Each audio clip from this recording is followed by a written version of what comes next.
everybody? Welcome to episode number 135. 135 here on season 1.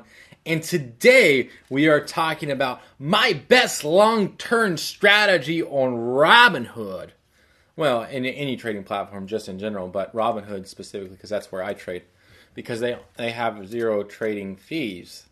So anyways, let me just go ahead and run over the qualifiers. So there's different, on my portfolio, I have like a lot of different long-term investment setups.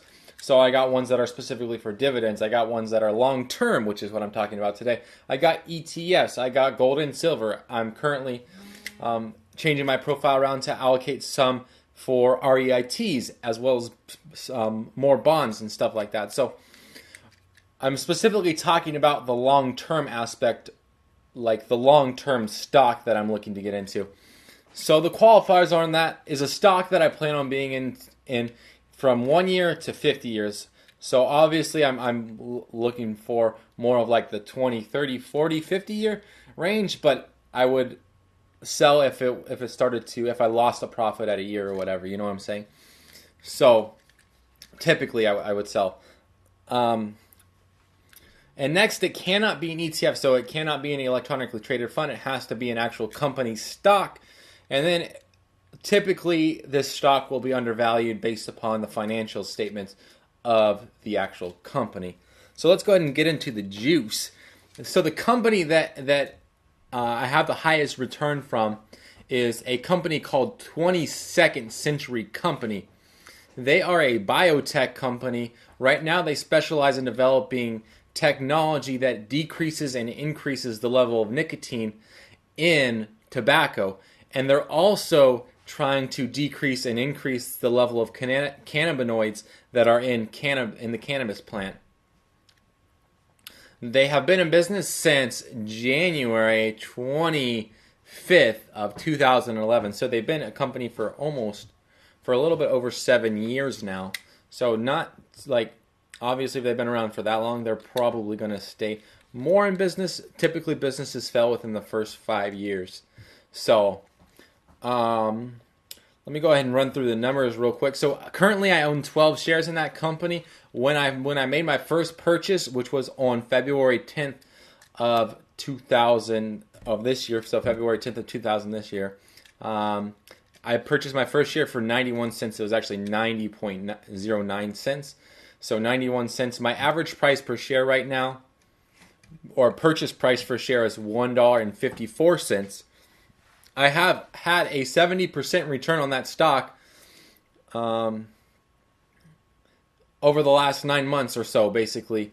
A few weeks ago, though, it was up over $3, so I had over 100% return on that stock.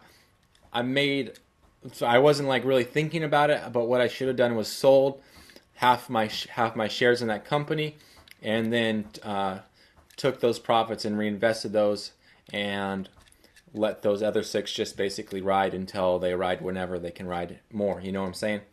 And then set a stop loss at basically the price that I bought, so that way I could still capitalize on the actual profit or a little bit above. So anyways, to give you guys like the current price on that stock, the current price is $2.62. So what that means is that basically if I bought 12 shares at $1.54, which equals up to about $18.48. The current price right now is $2.62 times 12, which equates to $31.44. So $31.44 minus $18.48 equals $12.96 profit. So far I've generated $12.96 profit off of that one specific stock. That's my best stock that I've had specifically long-term investing. Right now I'm still holding. I don't really like, I plan on holding for at least a year before I sell, but I think I'll probably hold for longer than that.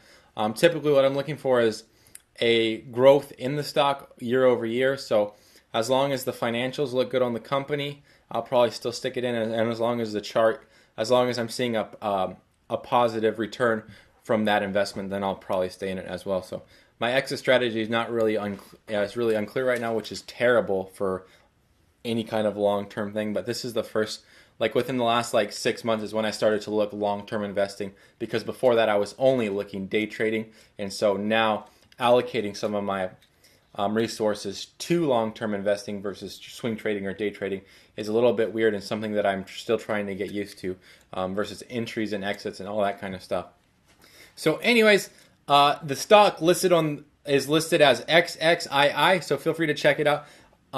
This is not some kind of like pump and dump. I'm not saying go buy the stock. Honestly, I haven't purchased this stock since June, since I think like June 6th or something like that. So I really haven't bought it over the last like four months or so, and my portfolio long-term investments hasn't it hasn't dropped enough for me to buy more shares in a long-term investment. So I'm pretty much it's just a hold right now for me. So I do not recommend getting into it just because I'm talking about it. I'm not one of those people that's like, let's pump it up, and then I'm going to drop you. So that's completely up to you if you want to choose to get into this trade or not get into the trade.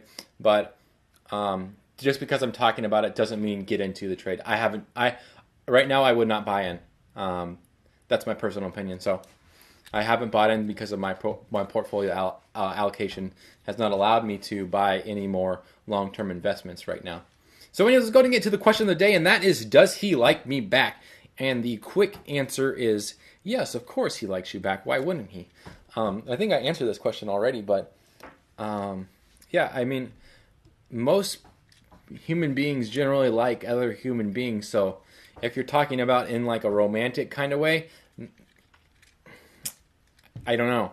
I'm not in the actual situation and have literally no context on that. But generally speaking, if he's talking to you or, in the same vicinity as you, he probably has some kind of likeness. So he's not like, I'm going to be in the same room with you and like I don't like you at all. Like, don't talk to me. But it just might be more of a friendly or acquaintance kind of liking, and not so much a romantic, which is what I believe that you're asking for. Anyways, if you guys have any questions regarding Stash, Acorns, or Robinhood, as well as general investing advice, business, etchy, or coaching, feel free to post those down below, and I will try my best to get them on the next episode. And until next time, don't forget to subscribe right up here and check out why my Robinhood account dropped 3% last week. And then check out this other video right here. And as always, thank you for watching. I really appreciate it.